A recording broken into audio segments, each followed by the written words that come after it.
सांगली महानगरपालिका निवडणुकीच्या पार्श्वभूमीवर सांगली जिल्हा पोलीस दलाकडून आज पोलीस दलाचे संचलन करण्यात आले। 15 जानेवारी रोजी सांगली, मिरज आणि कुपवाड शहर महानगरपालिकेसाठी सार्वत्रिक मतदान होत आहे। या मतदान प्रक्रियेत शांततेत आणि लोकशाही मार्गाने पारदर्शीपणे पार पाडाव्यात आणि कोणत्याही प्रकारे कायदा आणि सुव्यवस्था राखला जावा या उद्देशाने सांगली जिल्हा पोलीस दलाकडून हे संचलन करण्यात आले। पोलीस अधीक्षक संदीप घुगे आणि अपर पोलीस अधीक्षक कल्पना बारवकर तसेच पोलीस उपअधीक्षक भागवत यांच्या उपस्थितीत पोलीस दलाचे संचलन पार पडले। महापालिका निवडणुकीसाठी एकूण 1200हून अधिक पोलीस बंदोबस्त तैनात करण्यात आले असून लोकशाही बळकट करण्यासाठी सर्वांनी निर्भयपणे मतदान करावे असे आवाहन सुद्धा पोलीस अधीक्षकांनी केले आहे। सांगली मिरज कुपवाड महानगरपालिका इलेक्शनच्या पार्श्वभूमीवर सांगली शहर उपविभागामध्ये जो शहरी भाग आहे त्या ठिकाणी आपण रूट मार्चचं आयोजन केलेलं आहे। साधारणतः सर्व पोलीस अधिकारी अंमलदार मिळून आपल्याकडे 500 पेक्षा जास्त संख्येने आजच्या रूट मार्चमध्ये पोलीस विभाग सहभागी झालेला आहे।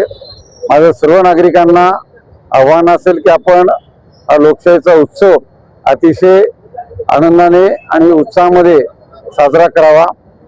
याच्यामध्ये कुठेही आपण कोणत्याही कारणासाठी भीतीचं वातावरण आपल्याकडे नाही याची मी आपल्याला ग्वाही देतो आणि आपण सुद्धा मोठ्या संख्येने मतदान करून लोकशाही बळकट करायची आहे। पोलीस प्रशासन ही पूर्ण प्रक्रिया पारदर्शक पद्धतीने आणि शांततेत पार पाडण्यासाठी कार्यरत आहे। जय हिंद। त्या दरम्यान काय चेकिंग वगैरे असं काय असणार आहे का या प्रचार थांबल्यानंतर?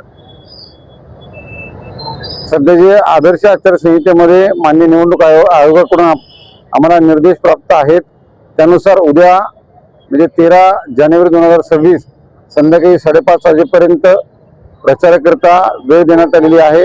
त्यानंतर सायलेन्स पिरियड सुरू होईल आणि 14 तारखेला प्रशासनाकडून सर्व मतदान केंद्रांवर मतदान साहित्य मतदानाकरिता जी यंत्रणा आहे ती त्या ठिकाणी वाटप करण्याचं काम सुरू होईल आणि 15 तारखेला मतदानाचा दिवस असेल।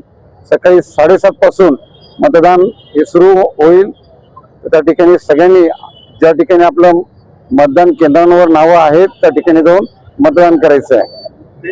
एकूण आपला 1279चा बंदोबस्त सीसीटीव्ही व्हॅन आणि प्रत्येकाच्या केंद्रावर व्हॅनची नजर आहे आणि समाज माध्यमांवर नजर।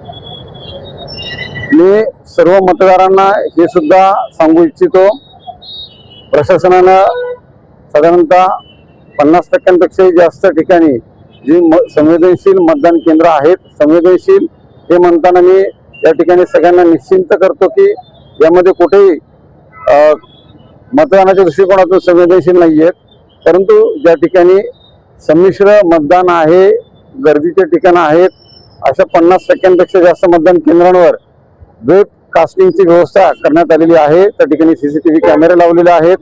सोबतच पोलीस प्रशासनाच्या ज्या सीसीटीव्ही व्हॅन आणि पोलीस वाहनं आहेत त्यांची सुद्धा मदत या पूर्ण मतदान प्रक्रियेवर नजर ठेवण्यासाठी वापरण्यात येईल।